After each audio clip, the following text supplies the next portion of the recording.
This is your Anxiety Toolkit, episode number 301.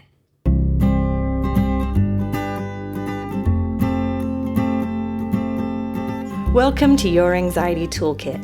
I'm your host, Kimberly Quinlan. This podcast is fueled by three main goals. The first goal is to provide you with some extra tools to help you manage your anxiety. Second goal, to inspire you.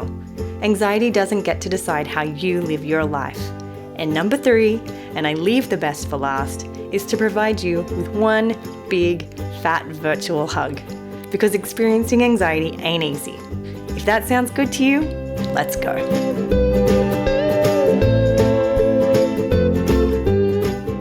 Welcome back, everybody. I am covered in goosebumps. I just literally, as we speak, just finished the recording of this episode. I wanted to come on and do the intro right away just because I'm so moved by this week's guest. This week we had Jazzmin Johnson. She's a mental health advocate, and she came on to talk about something she felt really, really passionate about, which is relapse, particularly related to relapse with anxiety disorders. Even more particular and specific is with OCD.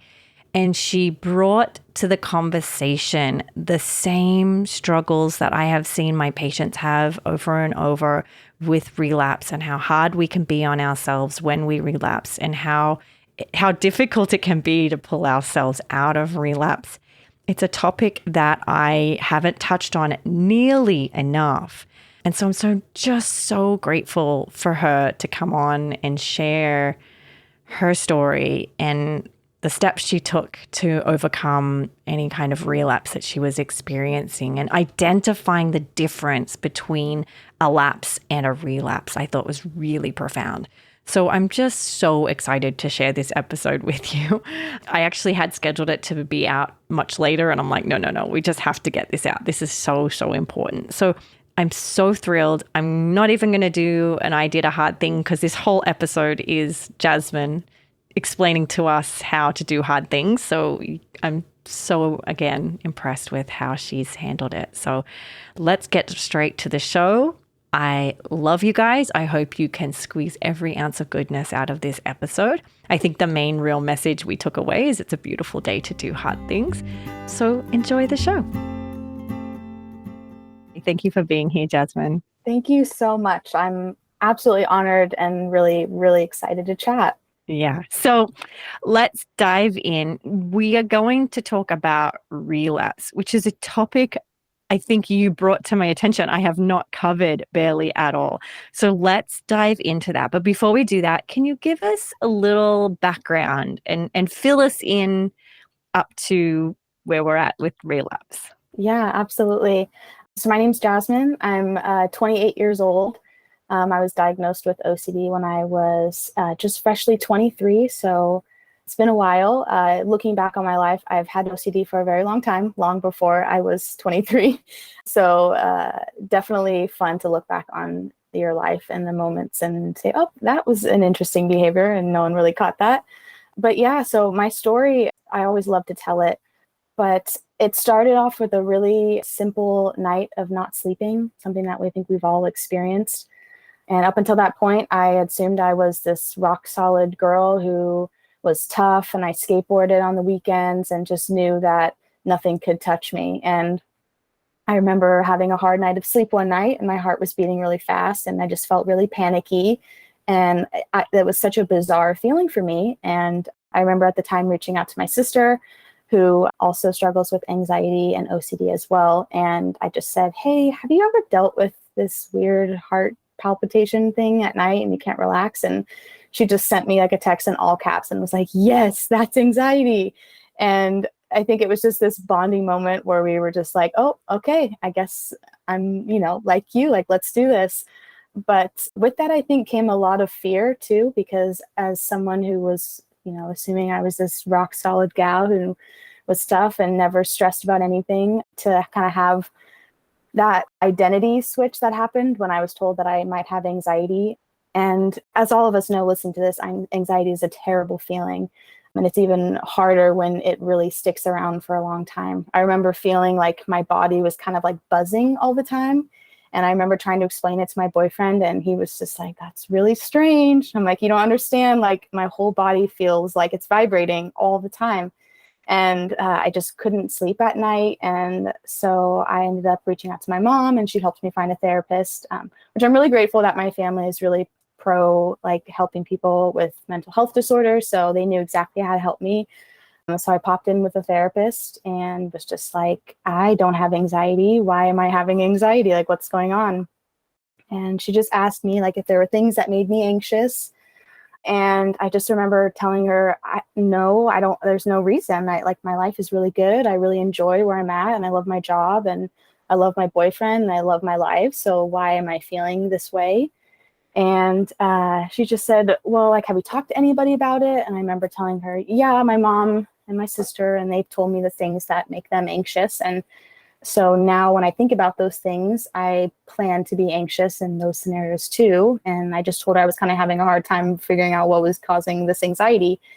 And she just said, I will remember these words forever because they started everything for me. But she said, maybe you just need to find yourself in all of this. And so I went home and was just like, what does that even mean? How do you find yourself? And I was so lost. And at the time I was thinking, okay, I'm 23 years old. You know, what do I need to do? And do I need to eat, pray, love, and go to Italy and dump my boyfriend? And then that's when that thought popped in my head. And I thought, what if I need to leave my boyfriend in order to not feel anxious anymore? And of course, that terrified me at the time.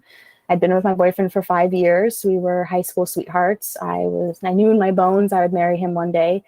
And the idea that the only way out of how I was feeling was to lose something that I really valued was just like life shattering. And so I just spent so much time thinking to myself, no, that can't be it. But, you know, OCD is the doubting disorder. And I just hated this idea that what if that was the key to it all? And it was something I didn't want to do. And so I fought it. And I probably struggled with that thought for another 3 or 4 months. I spent every day thinking about it the first time I woke up in the morning. And it got to a point where my body and my brain was trying really hard to convince me to leave because it wanted this relief from this anxiety, right? So I was almost trying to convince myself and arguing with my mind on why I need to leave. And it would jump from maybe I didn't like the way he looked, or he has a mustache this week and I don't like mustaches, so maybe I need to leave. And or his jokes are really bad. I can't be with someone whose jokes are bad. I mean, it almost comical, yeah, to the point where like the things that my brain was trying to do to get me out of this scenario that felt like anxiety was ruling it all. And I remember going to therapy, and every week, and my therapist just said, "You've been talking about this for a long time, and it sounds like you might be struggling with some obsessive thinking, and it might be OCD." And that crushed me because at the time I thought of OCD as flicking light switches on and off, and I did not know what it was and that it could look different. So I just got really scared, and she just said, "No, we're gonna work through this. Like, you're gonna be fine." And so we did my first exposure in that appointment, and it was absolutely horrible and it was so hard. But we sat down and we mapped out what my life would look like for the next 5 years if I chose to leave. And my life looked great. You know, I was like, I would move, I would go to LA and become a fashion designer or whatever I was into at the time. And she was like, so like, you'd probably be okay. So like, why is this so scary to you? And I just told her, I just don't like this feeling of like losing agency over my choices and feeling like anxiety was making those choices for me. And that really made me kind of spiral into a bit of a depression, and just really struggled with feeling like I could do anything really. And my therapist and we talked, and I was prescribed an antidepressant, which I owe my life to because that antidepressant gave me the strength to kind of stand up against OCD for the first time in my life. And so I started just diving into the OCD community and listening to stories online, reading about it, and not just reading about people that were struggling, but people that had made it out or had worked through it and were doing really well. And I just loved listening to specifically Stuart Ralph's The OCD Stories podcast, and your podcast, Kimberly. And I just loved hearing people's stories about OCD because I would listen to it on my way to and from work on my hour-long commute. And I would always smile when I was listening to these people's poor, traumatic stories, just because I could hear how different our obsessions were, yet we were all doing the same thing. And there were so many similarities that I heard, and I just felt such a sense of community and belonging. So I just really dove into that and was like, hey, let's talk about this. And now, why isn't anyone talking about relationship anxiety and relationship OCD? So I reached out to Stuart Ralph, and he let me post a little blurb on his website about what I was going through. And that kind of started my advocacy journey. And so now I just kind of, float through life and deal with what it throws at me. And of course, I struggle at times. OCD will always kind of stick around, but I try really hard to always have all of my social media channels open for people that just want to talk. And I find that's just such a good space to have for people when they just need someone to understand. So that's kind of like a brief little rundown of my life with OCD so far. I had goosebumps for quite a bit of that, right? It's just like, it gives me the chills in the best way, in that you've gotten through so many bumps and windy corners and stuff. So then we come to here now, right? So you've got this sort of progression, this windy story and you arrive, right? And obviously you're doing pretty well. Tell me about this idea of relapse and what that means to you. Yeah. So I kind of look at lapses and relapses, in my opinion, like a little differently. So of course, in my journey, I had a few lapses. There were things that, life happens and stress, trauma happens. A few instances, I was really unfortunate to be in a space at my work where someone chose to take their life. And I was not at work, but I walked in about 2 minutes after it happened, because it happened at my work. And I didn't see anything, but just the feelings of the people around me just was really traumatic. And so my OCD latched onto that for a while, and like that sense of safety that I felt, and the fear of being in another, instance or something else that would be traumatic. And of course, there's been other moments in my life where really wild, crazy things have happened. And my OCD does always find something to latch onto for a short while. But usually I'm able to kind of notice a behavior and feel like, oh, that feels familiar. Like, I think I might be stuck again. And then I can usually spot it. But this last spring, I had a bit of a relapse, and I call it a relapse more than a lapse because it kind of looped back into my old themes that I had kind of worked through a lot.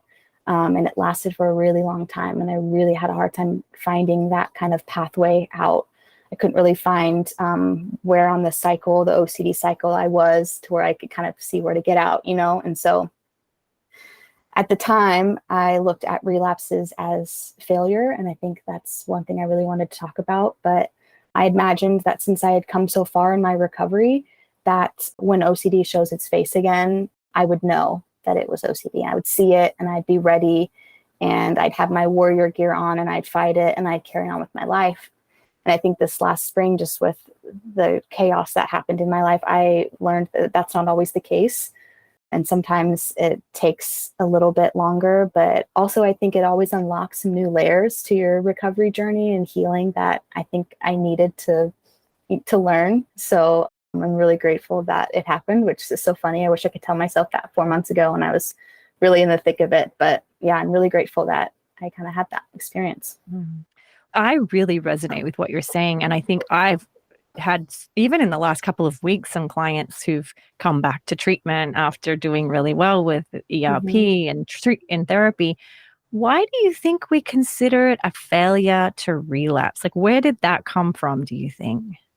I hear a lot about in the OCD community of just this idea of being like fighters and warriors, and we're going into this battle. And once you've kind of won the battle once, you kind of feel not untouchable, but you just have that upper hand, right? And I think with every new theme that it throws at you, which it always will, it's something new, and it might take longer to recognize, right? That like, this is the same thing. But for me, it felt like I was just losing a game, like losing a battle, and that I knew how to fight. And I always would use this metaphor with my therapist that I felt like I had my toolkit with all of the things I had learned over the years, all of exposures I can do and scripts and stuff I can write, but it felt like it was in a toolbox that was locked. And I had to find the key before I could get to that toolbox. And when you're feeling so terrible, you're frantically searching to find that specific key. And I just found myself fumbling. So I think that idea of failure comes from just like knowing better too. I felt like I knew better. I know what OCD looks like. I know this cycle like the back of my hand, yet somehow it sneaks into my life again. And I don't realize it until either it's too late and I've been, doing compulsions for months maybe. And that is always just a really letdown just in your like personal self-esteem, and your idea of where you were in recovery can sometimes shift. And that's kind of scary because you think you're through it, or you're better than that, or that like better, and then to find out maybe you were wrong is really hard to sit with. Yeah, and it's an interesting reframe, isn't it? We think of being a fighter and it being like this, getting through it as if you won the battle and the battle is Mm-hmm. over. Yeah. And it can be a massive like dent to your self-esteem, would you say? Or like tell me a little bit about, did it shift your perspective of yourself being a fighter for a while? Or were you able to be like, no, this is the work. How was that for you? Yeah, it's a little different for me because at the time I really considered myself an advocate, right? And I felt as an advocate, I guide other people and I help them through these things.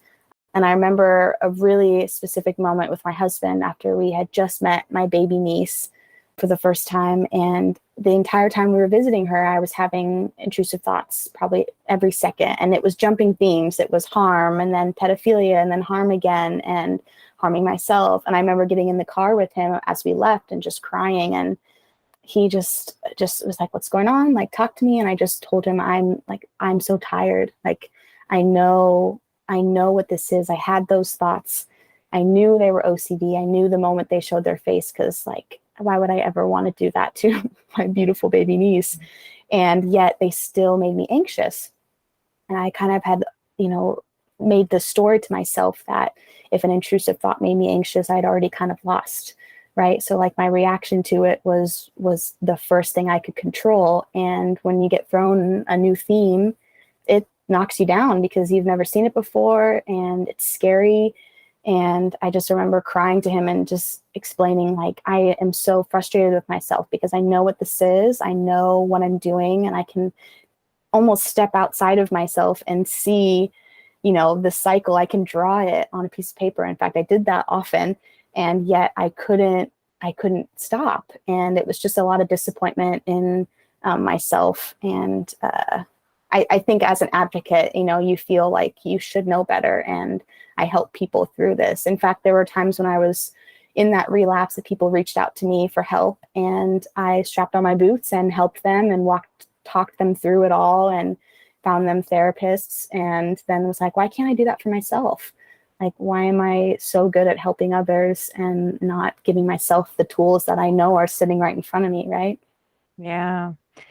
No, it was really interesting. You said like you were mad at yourself, or maybe I didn't use that word correctly, for having anxiety about your thoughts. Like, oh my God, when Yeah. did the expectations get so high? What are your thoughts about that? I have no idea. And it's so funny too, because when I look back on the themes that I've always had, it's always been around feeling anxiety. Like, I have a fear of feeling anxiety. And like that first theme I had was maybe this will get rid of my anxieties, right? So all of my obsessions were, what's the key to get rid of it? In fact, I often have an intrusive thought to this day that like maybe my anxiety disorder is caused by the fact that I have hair and I need to shave my head to not feel anxious anymore. And I have the best hair. I love my haircut. I have the best hairstylist. So I'm just like, no, I don't want to shave my head. You don't want to go all Britney Spears on yourself. No. No. I think going back to what I was saying is, I think you're right. I think that we judge ourselves based on whether we're anxious about Yeah. something, right? Like, that like, oh, I shouldn't be anxious about that. But it's like, that's just our brain doing its thing, Yeah. And right? I'm like, I was holding a newborn baby that I was related to for the first time in my whole life. Of course, I'm going to be terrified. I'm going to throw her against the wall. Like, Yeah. that's the Yeah. normal thing to feel really Yeah. anxious about. I think also like when you're in recovery, you kind of like there's a certain acceptance you have with anxiety, right? So you learn that like anxiety is going to be a part of my life and I'm going to accept it. And I'd always thought that I had done that.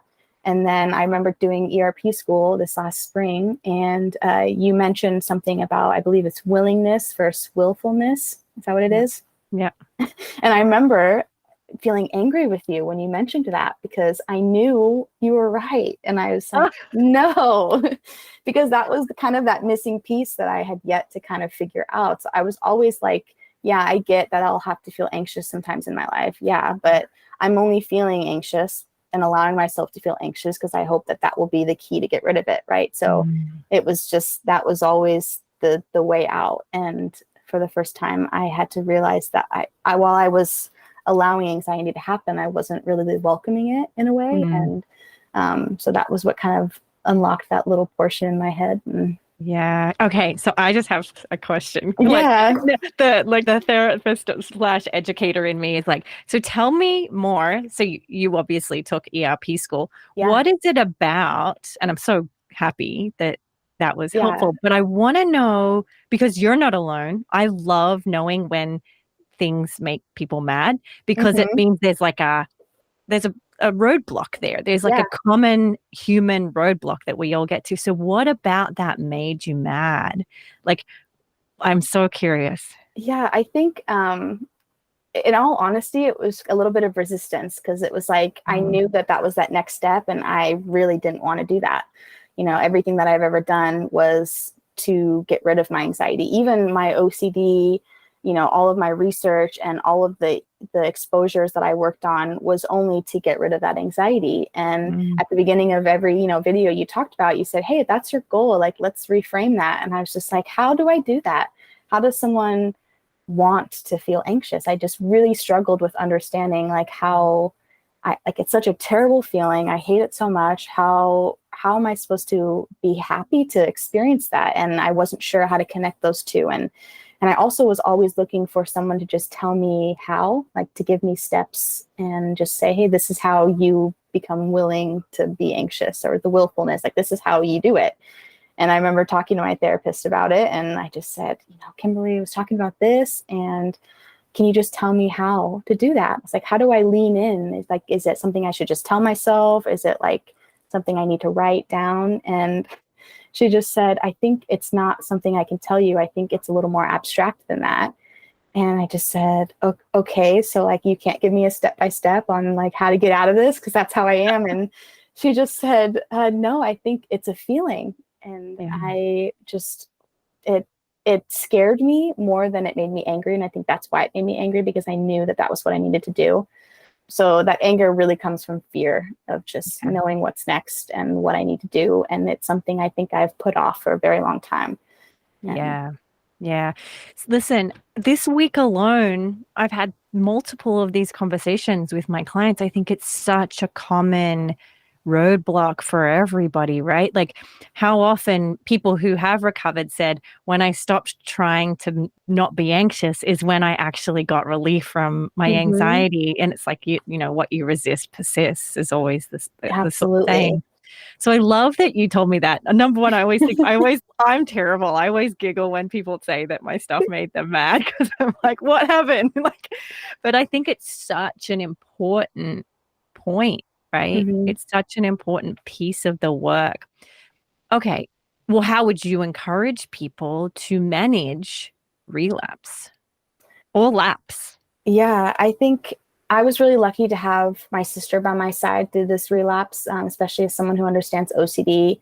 And encouragement was a huge thing, and having a support system because I had my husband, I had my sister.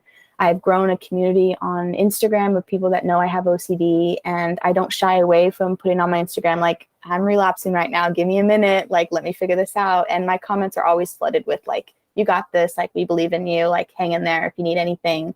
And so I think that was a huge part of that healing for me. was just the support. But I also think there's a huge like part of about self-compassion that fits into this, about allowing yourself the opportunity to stumble, right? And I think it gives us it's humanity. We're gonna fall and we're gonna trip, and that's gonna happen. And also, life's not perfectly straight and boring where nothing bad ever happens. That's what makes life exciting, right? So I think it's just there's a big self-compassion piece to it all, of just allowing yourself to be wherever you are. Is the self-compassion piece the work you'd said, like sometimes when we relapse, and I've had these conversations, it's like, oh, there's a layer of your therapy that you hadn't done, or that this is a Mm-hmm. good thing for your long-term recovery. Was the self-compassion work you had previously done, or did you have to take on the self-compassion once you realized you had relapsed? Self-compassion was not at all a part of my previous healing, and it was something that I was really missing. And I bought your book too, the self-compassion workbook. I wrote through when I was on an airplane ride once, and again, it also made me kind of frustrated because I remember you had me write like how I felt about me if my OCD was like flaring up, or what I thought to myself about the fact that these intrusive thoughts were present. And all of the things that I wrote were really nasty about myself. And, why are you thinking that? Like, even if I know everyone has intrusive thoughts, people don't have those ones, or, they don't make them feel the way that mine make me feel. So, I'm not strong enough, or I'm not doing well enough, or I'm not as well as I thought I was. And so the self-compassion was kind of that layer of my healing that I don't think I had reached yet, that I think I really needed, because again, I think I have that tough girl mentality and I want to be strong for everybody. And when it comes to doing that for myself, I kind of fall short. So I think it was really helpful to just learn to give myself grace and to watch the way that I was speaking to myself when I was struggling, and allowing myself to struggle, allowing myself to feel bad, because that's life. Yeah. Yeah. I love that you had support, right? I love that you had Mm-hmm. those people, cheering you on, like clapping their hands, like you can do this. What would you encourage people to do if they didn't have that support? And in the same question, like, were you able to start to have that voice where you were like, I can do it, and have that kind of coaching voice as well? Or was that not a part of your experience?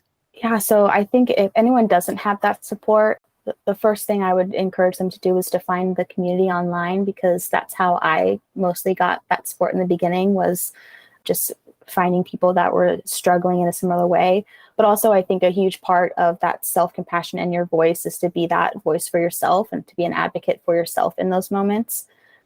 So yeah, I think there's a part of just doing it for yourself in a way. There was a second part of that question you asked. No, no, you answered it beautifully, because I think that is a piece of it too. Is I have found for myself, and I could be, you may not feel this at all, or the listeners may not feel this at all, but a huge part of my self-compassion journey was, instead of going to other people to cheer me on, I had Mm-hmm. to learn to do it myself, right?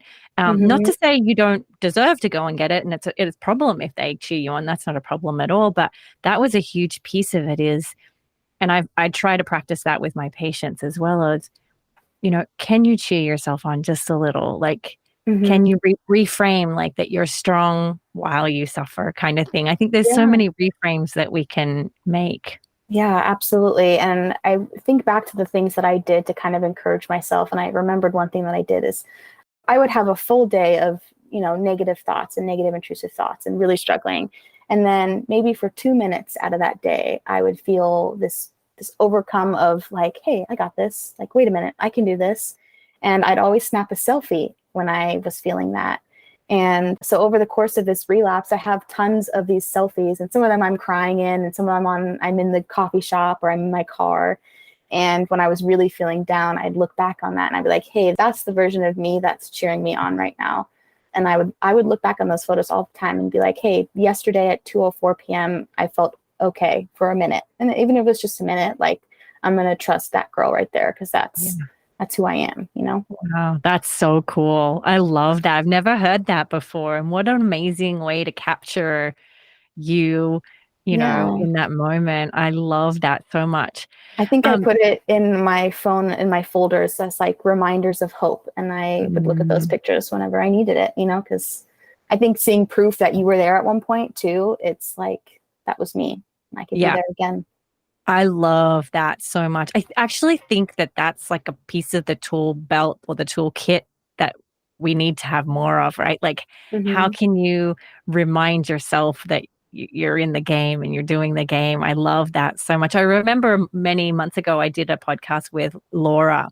It's one of, I can link it in the show notes. And she talked about, she did like a collage of photos of her doing her exposures, Hmm. even though she's crying or even Yeah. though, and I just think that's it, right? Like just to remind ourselves that we've been there and we've gotten through it is so huge. Hmm.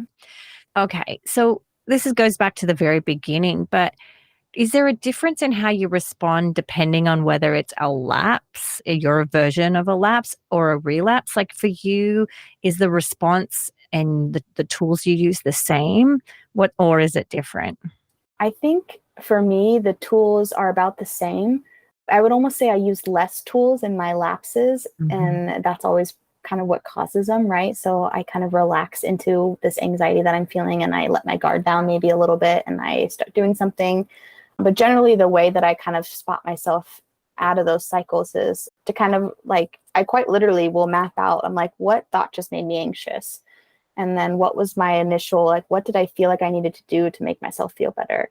And then I would, once I could kind of take that step back, I could kind of see what was going on. And I think my relapse was a little bit different because it kind of reached that core fear of mine about feeling anxious forever or feeling like, I wasn't going to get rid of it. And so I think it was a little harder to find that exit of that loop because it was something that was so deeply engraved in my being that I've had for so long that I don't think I ever really looked at. I always kind of treated the surface of my obsessions and never really realized like, what is the core of this? It's feeling Mhm. anxious. It's just this fear of anxiety. Yeah. And how are you doing now? Like, can you give me like a realistic run Yeah, through? I would say I'm doing really good right now. I'm actually 16 weeks pregnant. And we found out we were pregnant back in May. And so pregnancy is one big exposure, right? Because as someone who doesn't like not knowing the future and is not great with uncomfortable sensations, that is pretty much all this pregnancy has been. But I remember explaining to a friend, like, sometimes when you're pregnant, at least for me, I'll just have these waves of sadness, right? Nothing is Mhm. making me sad. I'm actually having the best day ever. And I'll just have to go cry really hard for 10 or 20 minutes. And I was thinking to myself, this is something a couple years ago that would really scare me, right? I'd be really fearful of these feelings. And I have just come so far in my journey with anxiety and OCD that when I feel that way, I just surrender to it. And I say, hey, babe, I'm going to go upstairs. Give me like 10 minutes. And I'll just go hang out in the bathroom and let it out and wipe my tears away and just allow that I'm going to feel that way sometimes. And it's okay. And I think so. So right now I'm doing really well and navigating, of course, pregnancy as much as I can, as it's super new. And of course, I have a lot of fears about being a mother and when those intrusive thoughts will show their face again when I'm holding my baby, which I'm sure they will. But I'm really leaning into this idea that the version of me that will make it through that will be born like in that moment, right? So there's nothing I can really do right now to make that intrusive thought not stick as much when it happens. All I can do is just trust that when it happens, if it happens, that in that moment, I'll gain the whatever resilience I need to work through it. And there's a lot of self-trust that comes into that. And, really trusting that I've got this and, who knows, maybe I'll stumble and I am fully allowing myself the opportunity to do that. So I think that's just been a big part of this journey for me is allowing the unknown to just kind of exist, you know? I love what you're just saying. In fact, I have had clients who've actually written invitations to OCD, like, I welcome you to my baby's birth, or I Mm-hmm. welcome you to my wedding, and so forth. And so I think that this is beautiful. Like in sort of like an insurance policy for relapse is to say, I'm inviting you to this big event, right? Which is kind of Yeah. what you're doing. Yeah, it's like let's join me. I know you're a part of my life, and I want to see, well, what are you going to throw at me? Like let's Yeah. do this, almost like let's do this together, right? Like it's not a Yeah. fight. and I don't want you to go away, but I'm curious to see what you're going to bring to the table, and I'm looking forward to seeing, how I handle it and learning whatever I need to learn in that moment. But see, you have a lot of willingness. Look at you yeah, go. now You I have do. got it. You have got it. I'm so grateful to have you on and to share your story. This is so good, like so good. Tell me, let's just wrap it up with okay, someone is in the depth of their relapse. They're at the lowest of the low. What words of wisdom do you have for them? Feel it. I think that's what I would say. I think when you're in those lows, you're always looking for that way out. And of course, naturally, you want a way out. There's no way you want to be there forever. But I think just really leaning into this idea that like the only way out is through, and just really feel what you're feeling and don't be scared of it, because I think fear really holds us back from a lot of healing. So beautiful. Thank you so much for coming on. Thank you so much. It's so much fun. Yeah. And I just want to say, I want to sing your praises for a minute. Your podcast and just you as a person are so kind. And I really found that, just your content and just your presence was so comforting in a time of really darkness for me. And I think sometimes, when you're going through OCD, you have a lot of people that have that fight mentality, and they're like, you got this, just go at it, run at it. And you just showed a level of gentleness in approaching that. And that was what really helped me kind of find that self-compassionate voice. So I just want to thank you from the bottom of my heart for the things that you do and what you do on here. It's incredible. Oh, thank you. I'm covered in goosebumps. I can't tell you it. I say this every time, is when you're here talking to a microphone and no one's there, sometimes you don't really know who you're touching. And I just love hearing that. Thank you. Because it really means so much to me that I could be there without even knowing that I'm being there. So it brings me just sometimes you just need to know, you need someone to tell you hey, what you're going through is hard. Yeah. And it's okay that it's hard. And I think that's something you've always done for people. And we can do hard things. We can. It's a beautiful day, right? Thank you, Jazzmin. You have been such an inspiration. If people want to follow you, where can they get a hold of you? So my Instagram is kind of where I'm the most vocal. It's Jazzmin Lauren. My name's spelled kind of weird, Jazzmin. I have a jazz musician as a father. And I would say I'm not super vocal on big advocacy stuff on my social media. My goal is just to share my life as someone with OCD. So my DMs are always open, though, if you ever want to reach out and just say hi, or if you want help finding a therapist, I know how to do that, and I'm always willing to help. So yeah, you can find me there. You're amazing. Thank you so much. Thank you. Please note that this podcast or any other resources from cbtschool.com should not replace professional mental health care. If you feel you would benefit, please reach out to a provider in your area. Have a wonderful day, and thank you for supporting cbtschool.com.